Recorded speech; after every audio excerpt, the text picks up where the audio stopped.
Hello, my friends. Today, Peskov decided to comment on why Trump can't quickly stop the war between Russia and Ukraine. It's already been more than half a year since Trump was elected. What's keeping things from moving forward at the pace he once talked about in Russian-American relations? Don't forget, there's still a lot of inertia, that's the first thing. And secondly, let's just say the Augean stables of our bilateral relations are far too dirty. It's going to take a long time to clean them up. Friends, be sure to share your thoughts in the comments. Now, let's move straight to the situation on the front line, starting with the Sumy region. Over the past day, 39 assaults were recorded. That's a very high number for such a small section of the front, and they are continuing to push through the defense. It's very difficult for the Ukrainian forces here, but so far they've managed to hold the line without any changes.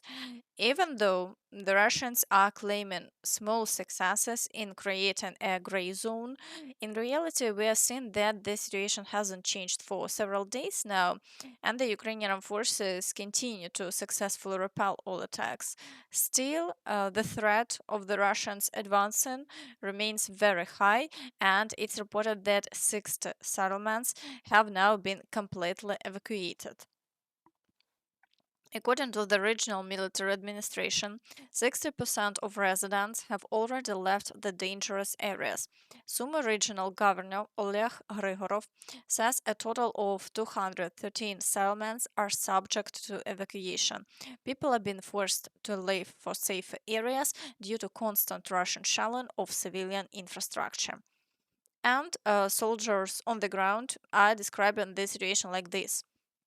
The trend in recent days in the Sumy region is a slowdown in the Russian advance. As expected, reinforcing this section of the front has had an impact on the defense, and that's exactly what happened. Like I said before, the problems in this direction were responded to far too late, which allowed the Russians to advance 10-12 kilometers deep, depending on the area.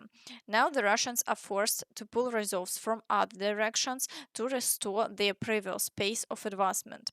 Will they do that? Yes. From which directions? Clearly from the Liptsi, Vovchansk and Kupyansk directions. We are talking about strategic reserves that were being prepared for operations in specific directions after the main forces needed them. Of course, and the Russians won't pull their main forces or tactical operational reserves, so those areas don't start to collapse.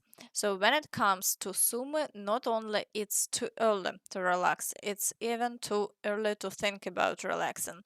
The situation is still difficult, but for now, we've managed to temporarily hold the downward trend.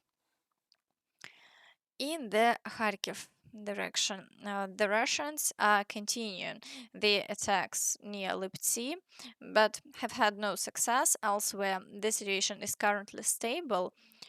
In the Vovchansk area, all Russian attacks have stopped and there have been no changes along the front line. In the Dvorichna direction, the Russians are trying to break through near Krasnopersha, but ultimately Russia has had no success here either, and the front line remains unchanged. In the Kupyansk direction, the Russians continue their assaults near Kindrashivka. They are also storming Holubivka and Petropavlivka.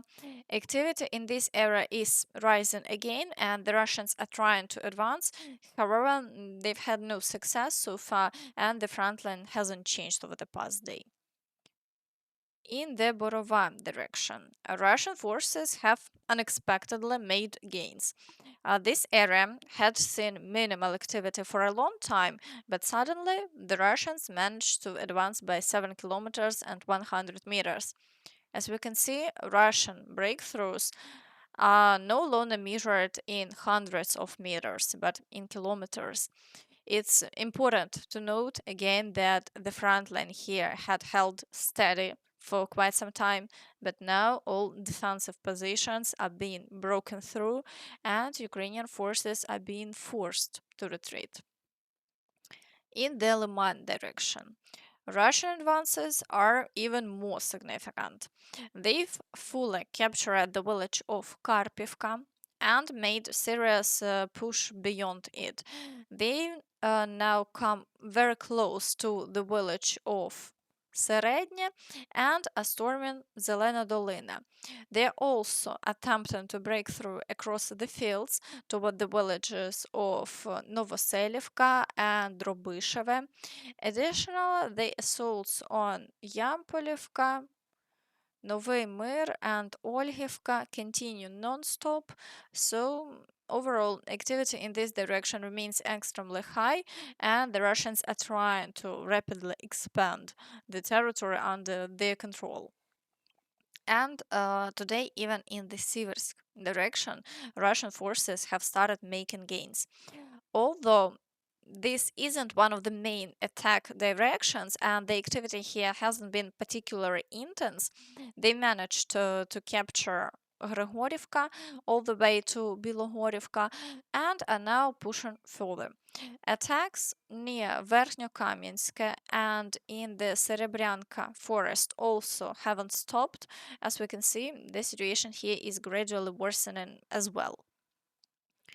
In the Kostantinivka direction, the Russians are not reducing the activity either. They're trying to storm Stupochki, Pretechene, pushing toward Bila Hora and Deliivka, storming Pleshiyivka and Sherbinivka, advancing through the fields toward Katerinivka, and fighting continues around Yablonivka. And there are also ongoing heavy shelling in this area, and the Russians are trying to at least capture the entire area up to Kostantinivka to straighten the front line. However, Ukrainian forces are doing everything they can, and so far the front line remains unchanged. Soldiers on the ground report that there is a large number of FPV drone fiber optic wire found in Kostantinivka. In the Pokrovsk direction, assaults continue near Novoekonomichne, and Russian forces keep claiming they've made gains and have fully captured Malinivka and the village of Myrne. Fighting also continues for Myrolubivka, the village of Promень, Lysivka, Chunishine, Udachne, and Novosergiyevka. The Russians are carrying out nearly 60 assaults per day in this area. However, there are no major breakthroughs along the front line here, and for now, Ukrainian forces are managing to repel all attacks. In the Novopavlivka direction, the Russians are storming Muravka, Горіхове, Zelený Kut, and pushing toward the village of Dachne, which is located in the Dnipropetrovsk region. They're also attacking the village of Zaporizhzhia. There are serious problems along the front line in this area, and it hasn't been possible to maintain it unchanged. The Russians are gradually trying to enter and establish a foothold in the Dnipropetrovsk region. In the Velikonovosilka direction, Russian forces are assault on the village of Shevchenko, Vilne Pole, and pushing near Novosilka. However, activity in this area isn't the highest, and for now, the Ukrainian forces are managing to repel all attacks. In the Gulay Pole direction, the Russians are heavily shelling Gulay Pole and other nearby settlements. Assaults on the village of Malinivka also continue, but so far they haven't been able to gain a foothold here, and no changes have been reported over the past 24 hours. In the Zaporizhzhia direction, Russian forces are assaulting Novoandriivka and continuing their shelling. If you look at the geolocation map, it's clear that both artillery and FPV drones are actively operating across the entire frontline area. So the Russians clearly intend to push forward here and are sparing no resources. In the Kherson direction, Russian forces continue the attacks on the islands. FPV drones are also actively operating along the right bank of the river. However, there have been no changes for now, and Ukrainian forces are successfully repelling all attacks. Meanwhile, President Zelensky stated that Russia is planning to launch strikes against Ukraine's energy infrastructure. This information comes from intelligence reports. Russia is preparing new attacks on our energy infrastructure, which may now be less visible to the world due to the focus on the situation in the Middle East, Zelensky said. Despite all of Putin's promises to the United States and others in the world who strive for peace, Russia continues to strike at Ukraine's civilian energy facilities. This terror is becoming increasingly insidious. There are no signs that anyone in Moscow is preparing to end the war or considering diplomacy seriously, the head of state emphasized. He added that Russia is planning further attacks on the energy sector, which might go unnoticed by the international community because of the shift in global attention. Zelensky also commented on the latest strikes across Ukraine. It was a combined attack absolutely insidious and deliberately aimed at our civilian and energy infrastructure. The Russians used various types of missiles in this strike: cruise missiles, ballistic, and aeroballistic missiles. They also launched Iranian drones, Shaheds, to complicate the work of our air defense systems. A significant number of missiles and drones were intercepted. Thankfully, there were no casualties. However, unfortunately, our energy infrastructure sustained damage. This is Russia's spit in the face of everything the international community is trying to do to stop this war.